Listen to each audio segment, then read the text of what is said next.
Ana babam, iki tane kardeşim, bir ayın içine, kışın içine varan yılımız, kışın içine öldü. Varan yılımız Begevat'a.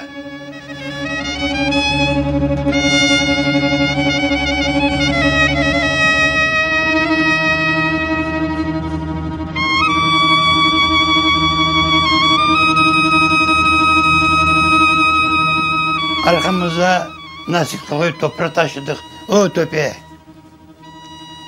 Bir ay bir yarım ayında oldum ben, yaramadım, kayıttım, ondan kayıttım son ben.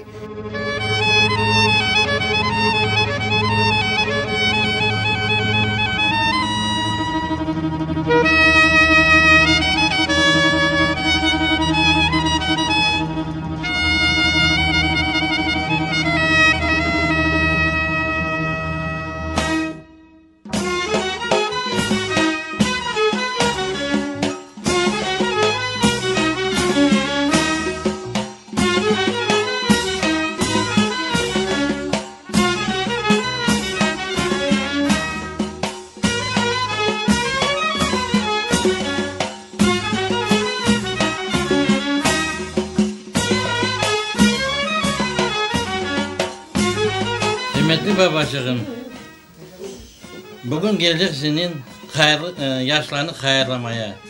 Yaşların hayırlı olsun. 90 yaşına geldin. Allah sağlığını versin baba. Umurun uzak olsun.